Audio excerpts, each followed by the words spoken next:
Members of Congress, I have the high privilege and distinct honor of presenting to you His Excellency Narendra Modi, the Prime Minister of the Republic of India. Thank you.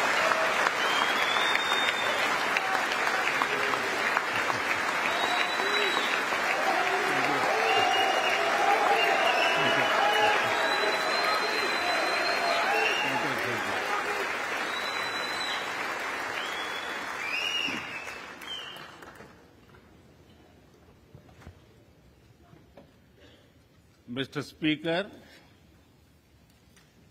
Madam Vice President, distinguished members of the U.S. Congress, ladies and gentlemen, Namaskar.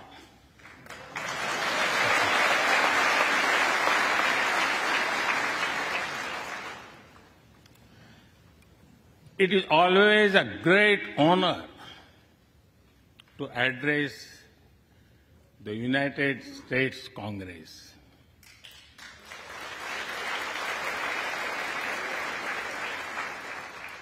It is an exceptional privilege to do so twice.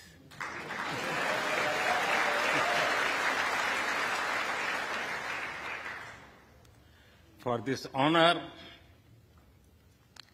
I extend my deepest gratitude on behalf of the 1.4 billion people of India.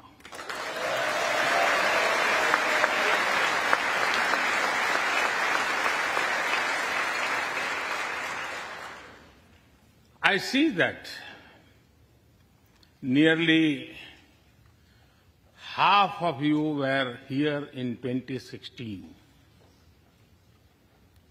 I feel your warmth as old friends. I can also see the enthusiasm of your new friends in the other half. I remember Senator Harry Reid, Senator John McCain, Senator Orrin Hatch, Elijah Cummings, Elsie Hastings, and others who I met here in 2016 and who are sadly no longer with us. Mr. Speaker,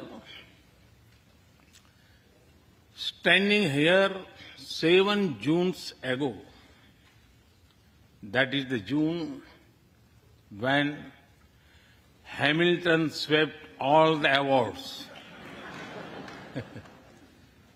I said that the hesitations of history were behind us. Now, when our era is at a crossroads, I am here to speak about our calling for this century.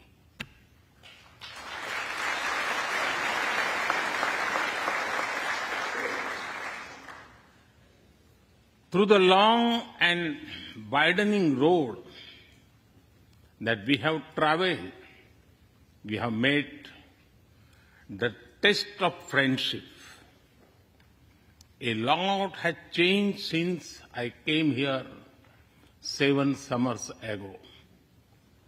But a lot has remained the same, like our commitment to deepen the friendship between India and the United States.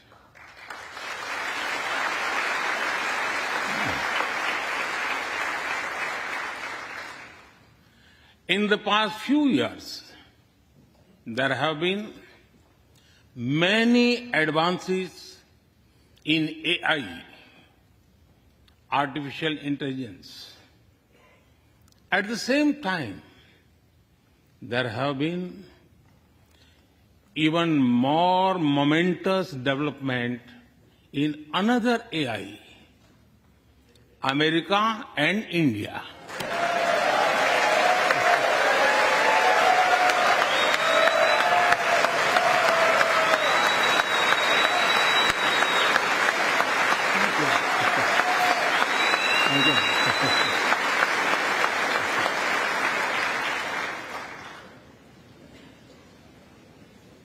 Mr. Speaker and distinguished members, the beauty of democracy is the constant connect with the people, to listen to them and feel their pulse. And I know this takes a lot of time, energy, effort, and travel. It is a Thursday afternoon, a fly-out day for some of you. So I'm grateful for your time. I also know how busy you have been this last month.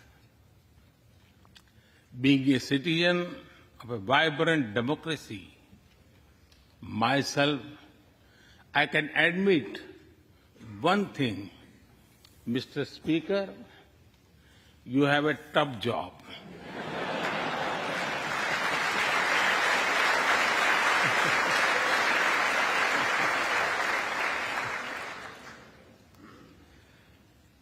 I can relate to the battles of patience, persuasion, and policy. I can understand the debate of ideas and ideology. But I am delighted to see you come together today to celebrate the bond between world's two great democracies, India and the United States. Thank you.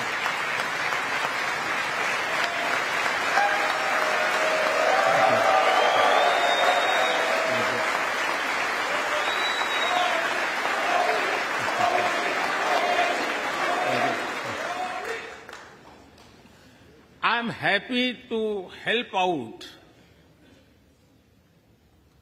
I'm happy to help out whenever you need a strong bipartisan consensus.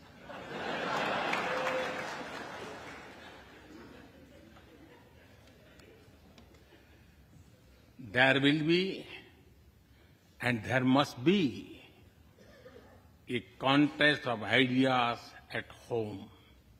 But we must also come together as one when we speak for our nation.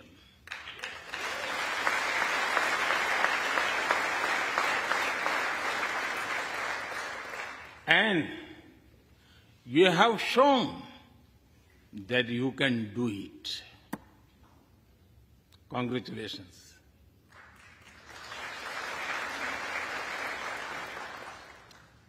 Mr. Speaker, the foundation of America was inspired by the vision of a nation of equal people. Throughout your history, you embraced people from around the world, and you have made them equal partners in the American dream.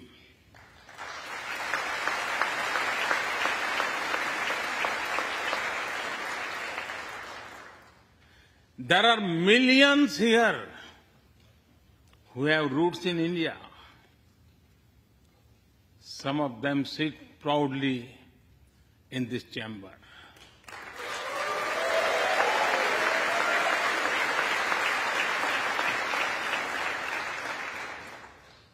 And there is one behind me. who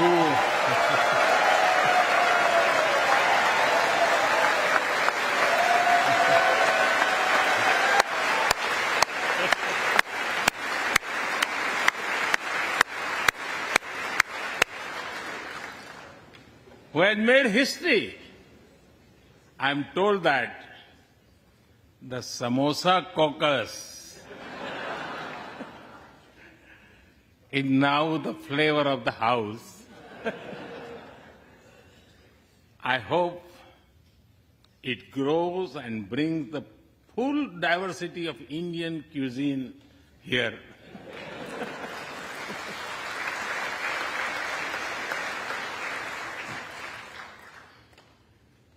Over 2 centuries, we have inspired each other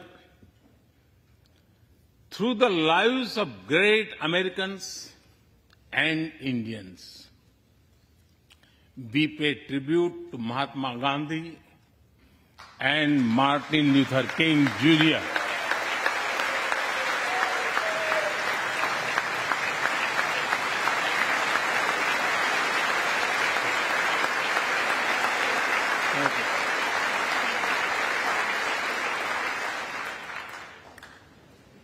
We also remember many others who work for liberty, equality, and justice. Today, I also wish to pay heartfelt tribute to one of them, Congressman John Lewis.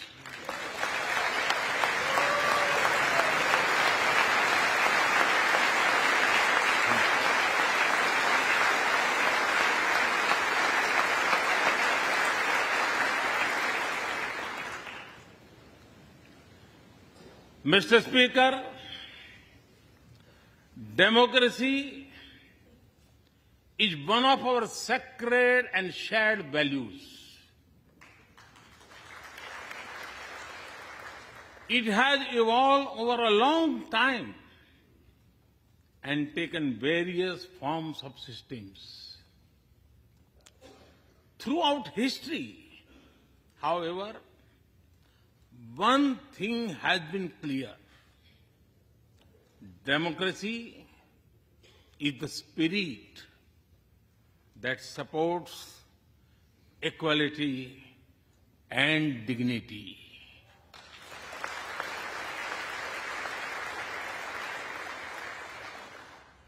Democracy is the idea that welcomes debate and discourse.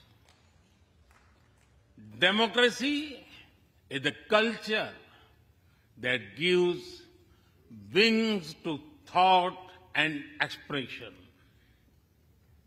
India is blessed to have such values from times immemorial. In the evolution of the democratic spirit, India is the mother of democracy.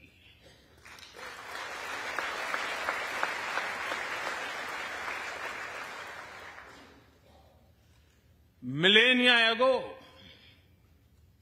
our oldest scripture said, Ekam Sat Vipra Bahudha Vadanti. It means the truth is one, but the wise express it in a different ways. Now, the US is the oldest and India the largest democracy. Our partnership augurs well for the future of democracy.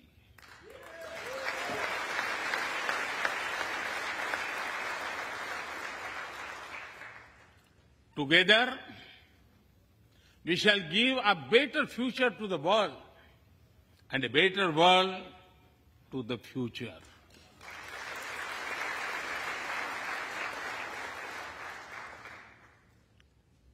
Mr. Speaker, last year, India celebrated 75 years of its independence.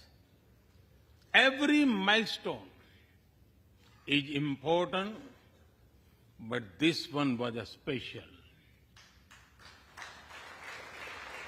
We celebrated a remarkable journey of over 75 years of freedom after 1,000 years of foreign rule in one form or another.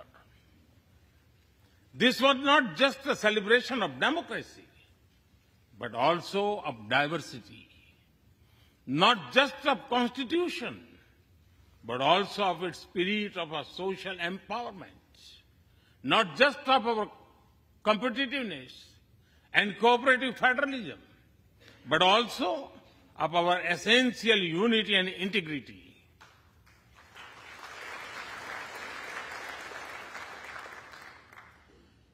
We have over 2,500 political parties.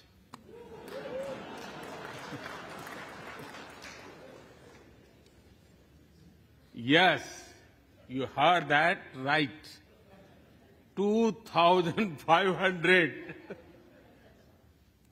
About 20 different parties govern various states of India.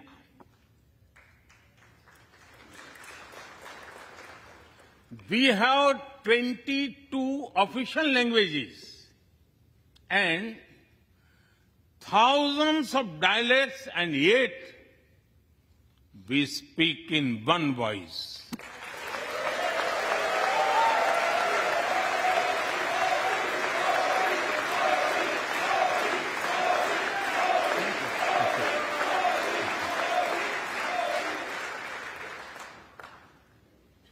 Every 100 miles, our cuisine changes. From dosa to aloo paratha, and from Srikhand to Sandesh.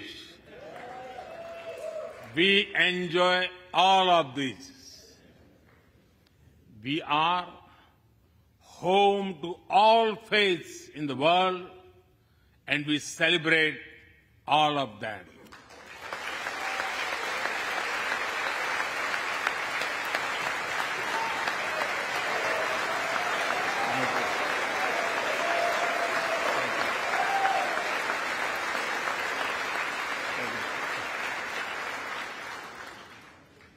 In India, diversity is a natural way of life. Today, the world wants to know more and more about India. I see that. Curiosity in this house too. We were honored to receive over 100 members of the U.S. Congress in India over the last decade.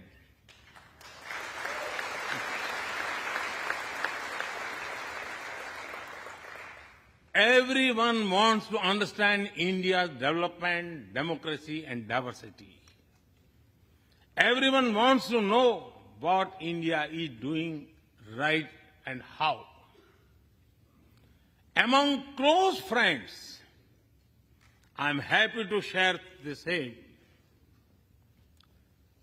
Mr. Speaker, when I first visited the U.S. as a Prime Minister, India was the 10th largest economy in the world.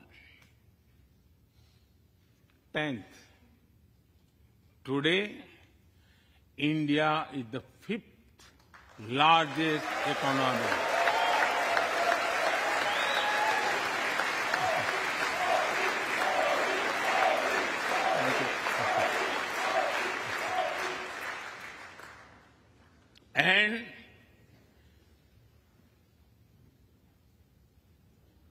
And India will be the 3rd largest economy soon.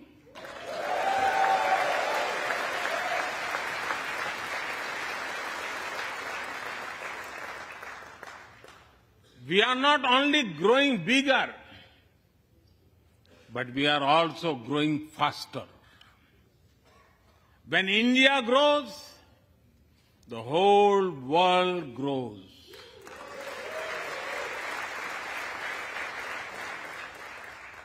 After all, we are 1/6 of the world's population. In the last century,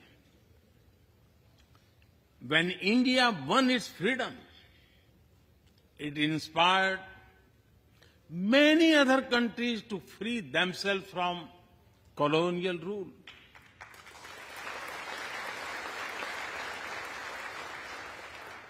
In this century, when India sets benchmark in growth, it will inspire many other countries to do the same.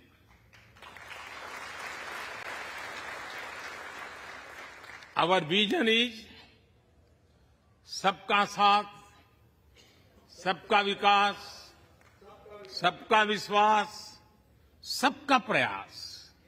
It means together for everyone's growth, with everyone's trust and everyone's efforts. Let me share with you how this vision is translating into action with speed and scale. We are focusing on infrastructure development. We have given nearly 40 million homes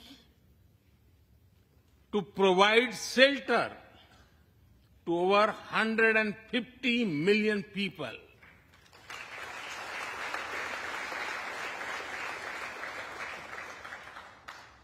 That is nearly 6 times the population of Australia.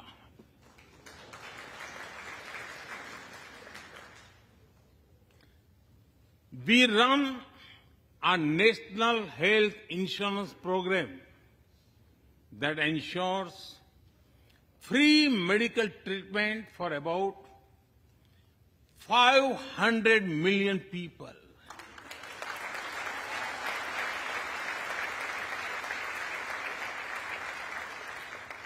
$500 million people, that is greater than the population of South America.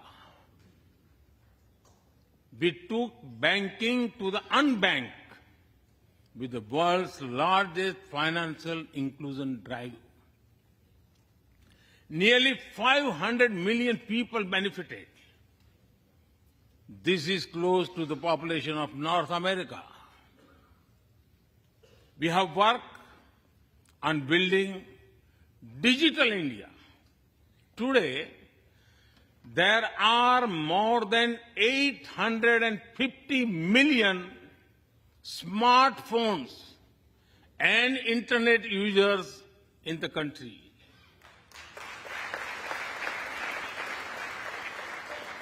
This is more than the population of Europe.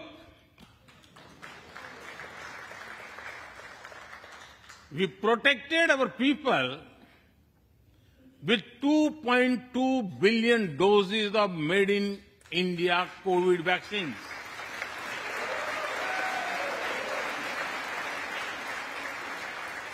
And that too free cost.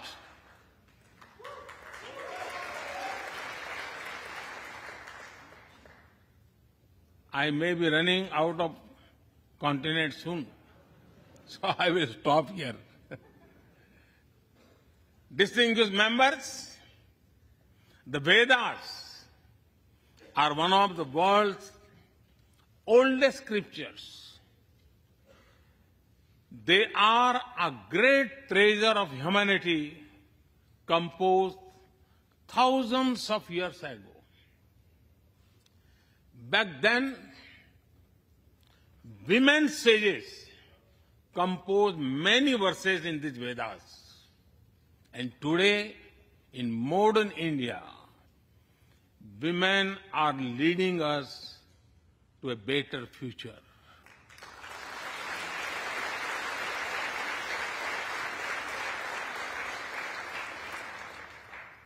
India's vision is not just of development which benefits women.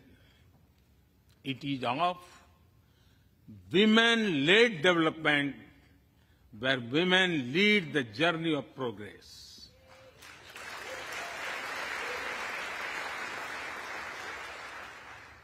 A woman has risen from a humble tribal background to be our head of states.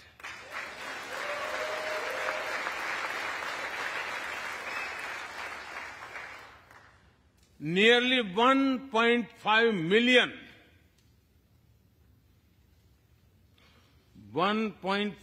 million elected women lead us at various levels. And that is of local governments. Today, women serve our country in the Army, Navy, and Air Force. India also has the highest percentage of women airline pilots in the world.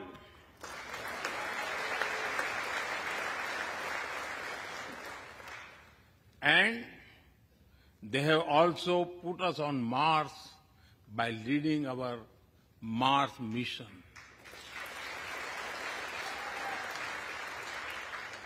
I believe that investigating in a girl child lifts up the entire family. Empowering women transforms the nation.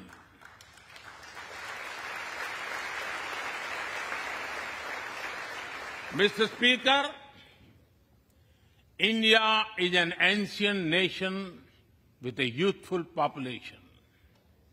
India is known for its traditions, but the younger generation is also making a hub of technology, be it creative reels on Insta or real-time payments. Coding or quantum computing, machine learning or mobile apps, fintech or data science, the youth of India are a great example of how a society can embrace latest technology. In India, technology is not about innovation, but also about inclusion. Today, digital performance are empowering the rights and dignity of people while protecting privacy. In the last 9 years, over 1 billion people got a unique digital biometric identity connected with their bank accounts and mobile phones. This digital public infrastructure helps us reach citizens within seconds with financial assistance. 850 million people receive direct benefit financial transfers into their accounts. 3 times a year, over 100 million farmers receive assistance in their bank accounts at the click of a button. The value of such transfer has crossed $320 billion. And we have saved over $25 billion in the process.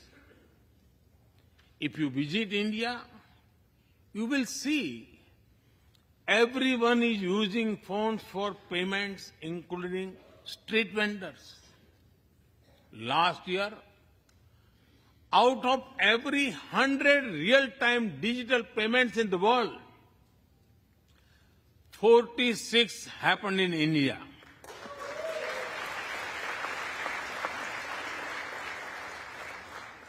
nearly 400,000 miles of optical fiber cables and cheap data have ushered in a revolution of opportunities. Farmers check weather updates. The elderly get social security payments. Students access scholarships. Doctors deliver telemedicine. Fishermen check fishing grounds, and small businesses get loans with just a tap on their phones. Mr. Speaker, a spirit of democracy, inclusion, and sustainability defines us. It also shapes our outlook to the world. India grows while being responsible about our planet. We believe, Mata Bhumihi Putro Aham Prithviya. This means the earth is our mother and we are her children. Indian culture deeply respects the environment and our planet.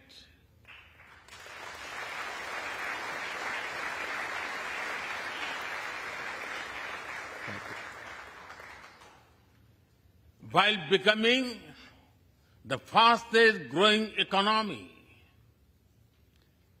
we grew our solar capacity by 2,300%. Yes, you have heard right. 2,300%.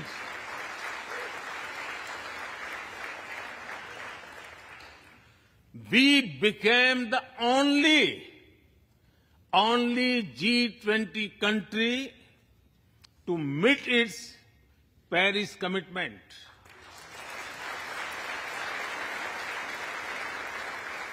We made renewables account for over 40% of our energy sources, 9 years ahead of the target of 2030. But we did not stop there. At the Glasgow summit, I proposed Mission Life, lifestyle for environment.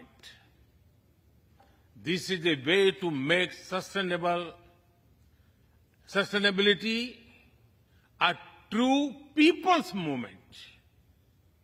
To live it, to be the job of governments alone. By being mindful in making choices, every individual can make a positive impact. Making sustainability a mass movement, we help the world reach the net zero target faster. Our vision is pro-planet progress. Our vision is pro-planet prosperity. Our vision is pro-planet people.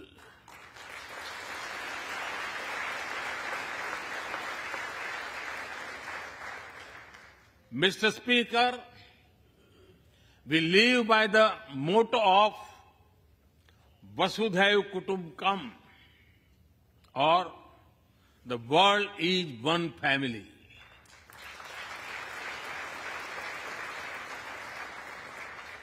Our engagement with the world is for everyone's benefit. The one sun, one world, one grid seek to join us. All is connecting the world with clean energy.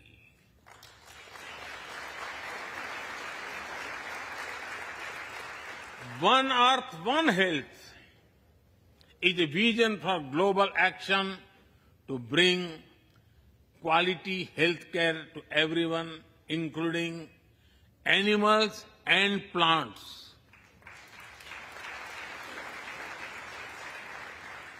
The same spirit is also seen in the theme when we chair the G20, One Earth, One Family, One Future. We advance the spirit of unity through yoga as well.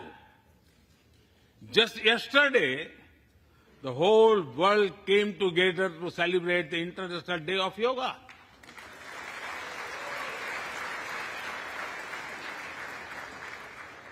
Just last week, all nations joined our proposal at the UN to build a memorial wall to honor the peacekeepers. And this year, the whole world is celebrating the International Year of Millets to promote sustainable agriculture and nutrition alike. During COVID, we delivered vaccines and medicines to over 150 countries. We reach out to others, being disasters as first responders, as we do for our own. We share our modest resources with those who need them the most. We build capabilities, not dependencies.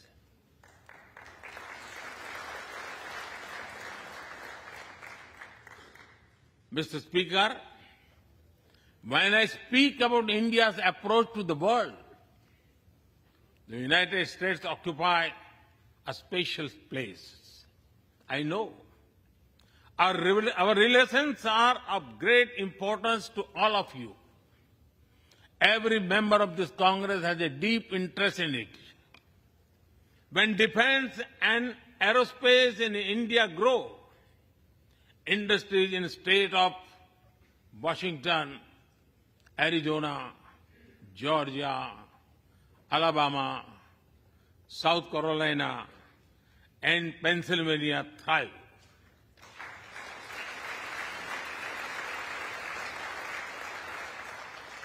When American companies grow, the research and development centers in India thrive. When Indians fly more, a single order for aircrafts creates more than 1 million jobs in 44 states in America.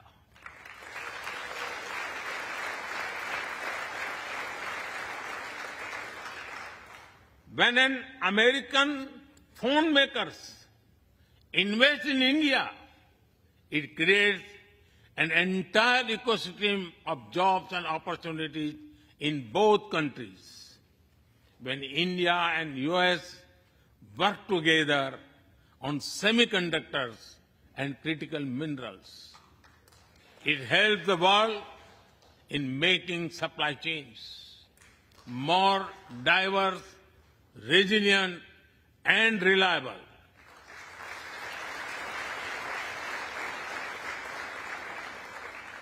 Indeed, Mr. Speaker,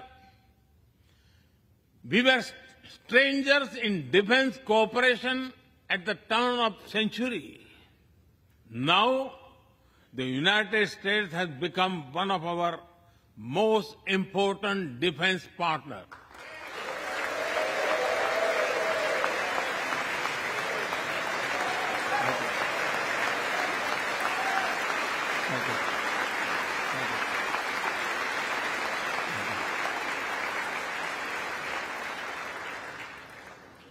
Today, India and the US are working together in space and in the seas, in science and in semiconductors, in startups and sustainability, in tech and in trade, in farming and finance, in art and artificial intelligence, in energy and education, in healthcare and humanitarian efforts. I can go on and go on, but to sum up it, I would say the scope of our cooperation is endless. The potential of our synergies is limitless. And the chemistry in our relations is effortless.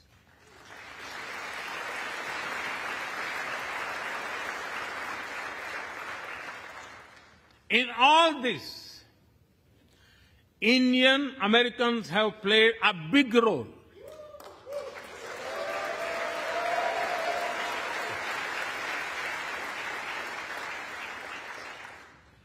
They are brilliant in every field, not just in spelling bee.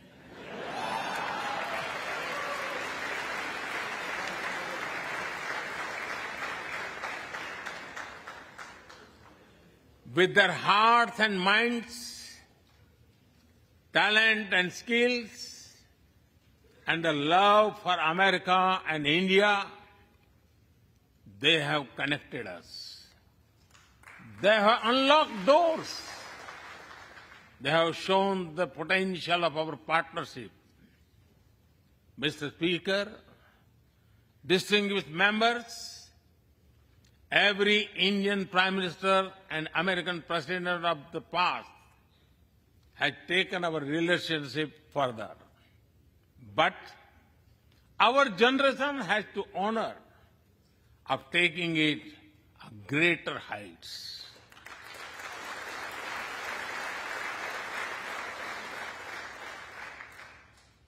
I agree with President Biden that this is a defining partnership of this country, because it serves a larger purpose: democracy, demography, and destiny give us the purpose. One consequence of globalization has been to cover over concentration of supply chains. We will work together to diversify, decentralize, and democratize supply chains.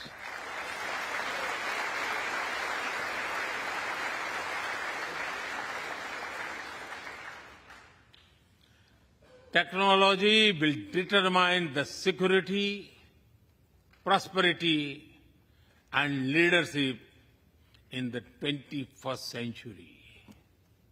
That is why our two countries established a new initiative for critical and emerging technologies. Our knowledge partnership will serve humanity and seek solutions to the global challenges of climate change, hunger, and health. Mr. Speaker and distinguished members, the last few years have seen deeply disruptive developments. With the Ukraine conflict, war has returned to Europe. It is causing great pain in the region. Since it involves major powers, the outcomes are severe. Countries of the global south have been particularly affected. The global order is based on the respect for the principle of the UN Charter, peaceful resolution of disputes, and respect for sovereignty and territorial integrity.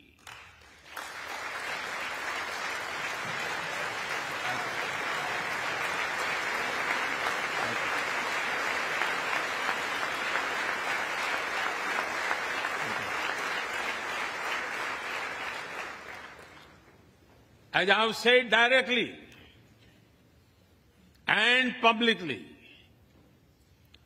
this is not an era of war.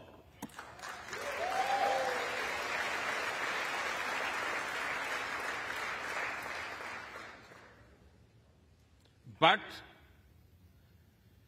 it is one of dialogue and diplomacy. And we all must do what we can to stop the bloodshed and human suffering.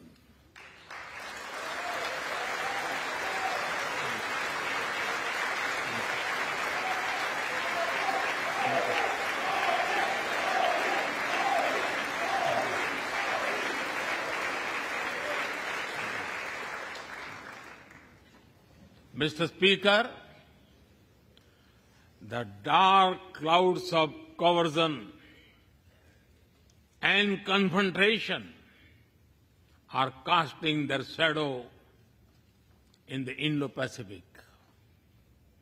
The stability of the region has become one of the central concerns of our partnership.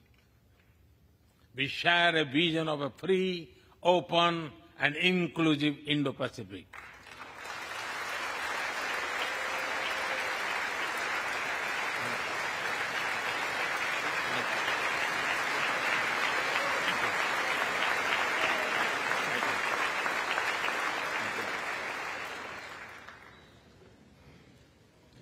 Connected by secure seas, defined by international law, free from domination, and anchored in ASEAN centrality.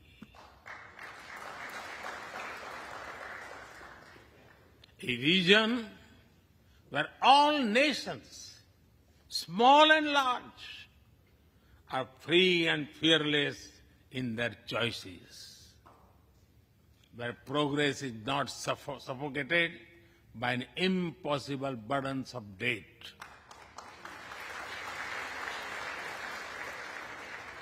Where connectivity is not leveraged for strategic purposes, where all nations are lifted by the high tide of shared prosperity. Our vision does not seek to content or exclude, but to build a cooperative region of peace and prosperity. We work through regional institutions and with our partners from within the region and beyond. Of this, Quad has emerged as a major force of good for the region.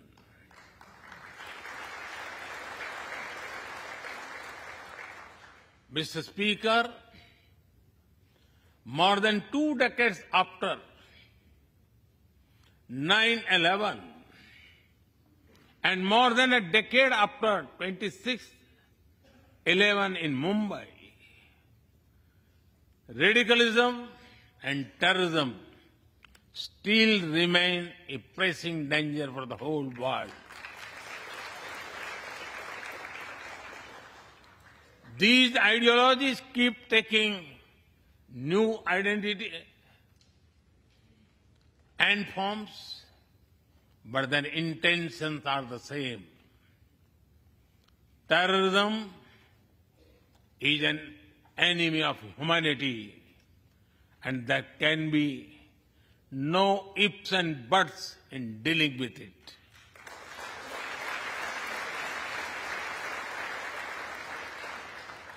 We must overcome all such forces sponsoring and exporting terror.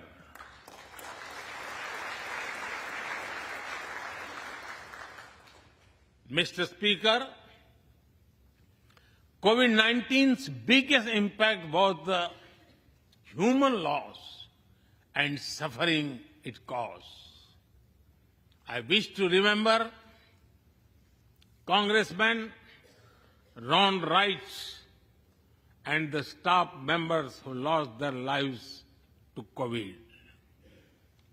As we emerge out of the pandemic, we must give shape to a new world order. Consideration, care, and concern are the need of the hour. Giving a voice to the global south is the way forward. That is why I firmly believe that the African Union be given full membership of G20.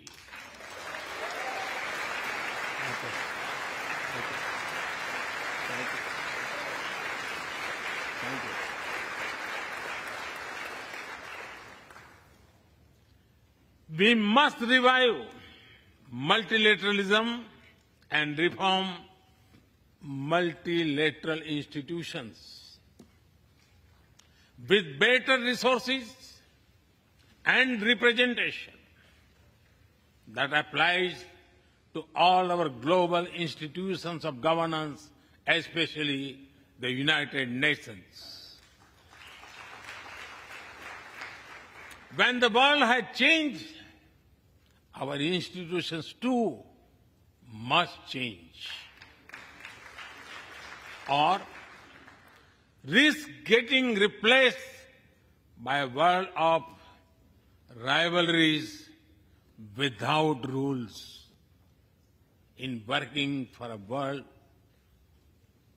new world order based on international law, our two countries will be at the forefront as partners.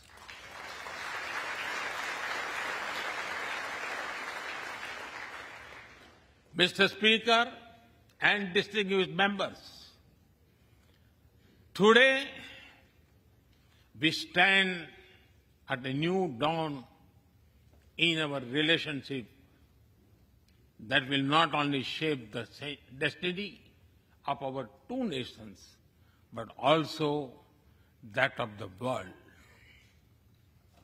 As the young American poet Amanda Gorman has expressed, when day comes, we step out of the shade. Aflame and unafraid, the new dawn blooms as we free it. For there is always light if only we are brave enough to see it.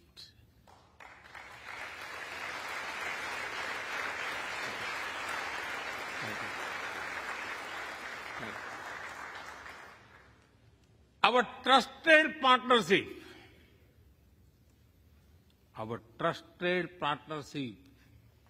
is like the sun in this new dawn that will spread light all around.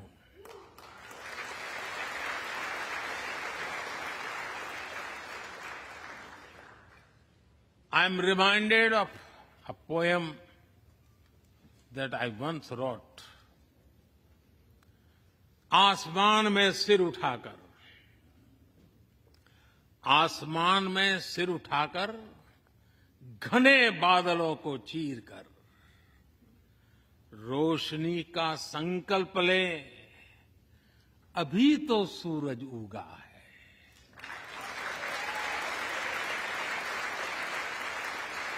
अभी तो सूरज उगा है। दृढ़ निश्चय के साथ चलकर हर मुश्किल को पार कर घोर अंधेरे को मिटाने अभी तो सूरज उगा है।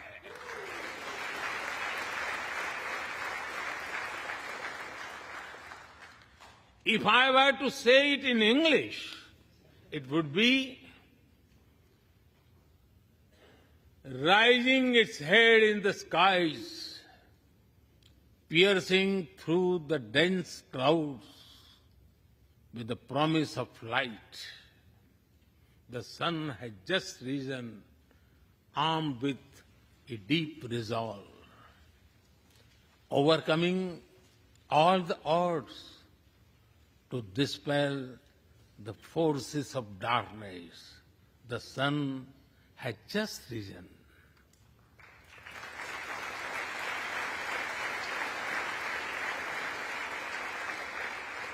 Mr. Speaker and distinguished members, we come from different circumstances and history, but we are united by a common vision and by a common destiny. When our partnership progresses, economic resilience increases, innovation grows, science flourishes, knowledge advances, humanity benefits, our seas and skies are safer, democracy will shine brighter, and the world will be a better place. That is the mission of our partnership. That is our calling for this century. Mr. Speaker and distinguished members, even by the high standards of our partnership, this visit is one of the great positive transformation. Together, we shall demonstrate that democracies matter and democracies deliver.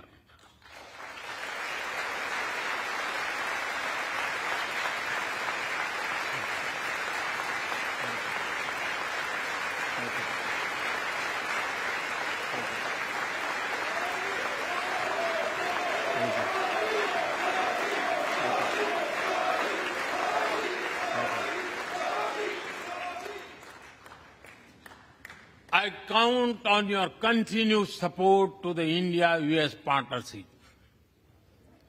When I was here in 2016, I said that our relationship is primed for a momentous future. That future is today.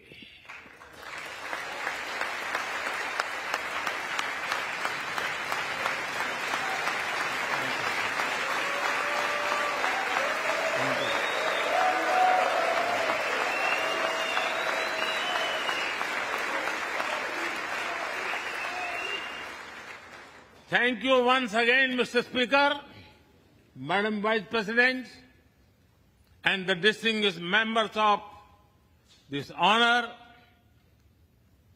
God bless America. Jai Hind. Long live India-US friendship. Thank you.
तो बेहद शानदार सारगर्भित सधे हुए अंदाज में प्रधानमंत्री नरेंद्र मोदी का